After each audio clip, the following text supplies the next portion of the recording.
નમસ્કાર. નવપ્રવાહ ગુજરાત ન્યૂઝમાં આપનું હાર્દિક સ્વાગત છે. વડોદરા હાઈવે પર સતત ત્રીજા દિવસે દબાણ હટાવો ઝુંબેશ. દબાણ કરનારાઓ માલ સામાન લઈને ભાગ્યા. 2 ટ્રક ભરીને માલ સામાન કબજે.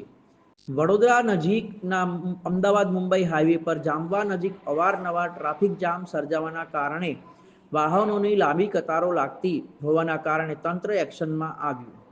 હાઈવે પર આવેલા વાઘોડિયા બ્રિજ નીચેના હંગામી દબાણો અને બંને રોડની આજુબાજુ આડેધડ પાર્ક કરાતા વિવિધ વાહનો અંગે પોલીસ અને હાઈવે ઓથોરિટી કડક હાથે કામગીરી શરૂ કરી. પોલીસ અને ટ્રાફિક પોલીસ સહિત હાઈવે ઓથોરિટી તંત્ર હરકતમાં આવ્યું હતું. છેલ્લા 2 દિવસથી ચાલતા મેગા ઓપરેશન બાદ આજે સવારથી અમદાવાદ મુંબઈ વચ્ચેના વાઘોડિયા ઓવરબ્રિજ સહિત આસપાસના વિસ્તારમાં સમગ્ર તંત્ર ત્રાટક્યું. મહાનગરપાલિકાની દબાણ શાખાની ટીમ અને ટ્રાફિક પોલીસ સહિત સ્થાનિક પોલીસ સાથે મળીને કાર્યવાહી શરૂ કરી.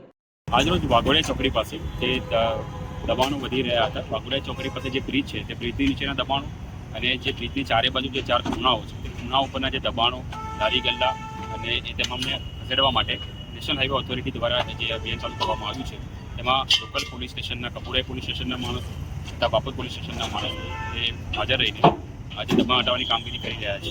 જેની અંદર બીએમસીના અધિકારી કર્મચારીઓ હાજર તથા જીઈબીના અધિકારી કર્મચારીઓને બોલાવવામાં આવેલા છે અને ટ્રાફિકના પણ અધિકારી કર્મચારી હાજર છે.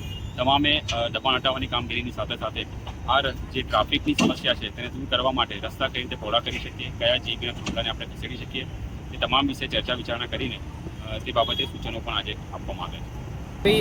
वाघोडिया के नीचे जो अंडरपास है उसके नीचे पे एंकरेजमेंट रिमूवल का ड्राइव चल रहा है और अभी पूरा जहाँ पे अनऑथराइज्ड एंक्रोचमेंट है उसको हटाया जा रहा है पुलिस की मदद के साथ में और बीएमसी के साथ.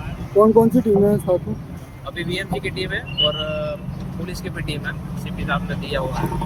गड्ढे नहीं, नजर वो जैसे ड्राइव फील्ड हमको मिल रहा है ना, हम उसका काम कर रहे हैं और अभी जामवा के गाँव पे भी जो नैरो ब्रिज था उसमें जो राइट हैंड साइड का जो है नैरो ब्रिज उसको भी हमने ओवरले कर दिया. उसमें भी हम पहले हमने सर, ओवरले हमने किया था. 1 हफ्ते पहले भी वो न्यूज दिखाया था, तभी भी यही हालत में था और आज भी वही हालत ये में बोल रहा हूँ, मैंने हमने यहाँ पे पहले ओवरले हुआ था और इतना हैवी व्हीकल यहाँ से मूवमेंट करते हैं तो वापस से गड्ढे हो चुके हैं. उसमें जैसे हमको ड्राइव पे मिलेगा और वापस गड्ढे नहीं, पूरा का पूरा एक सेक्शन ही डैमेज है आपका.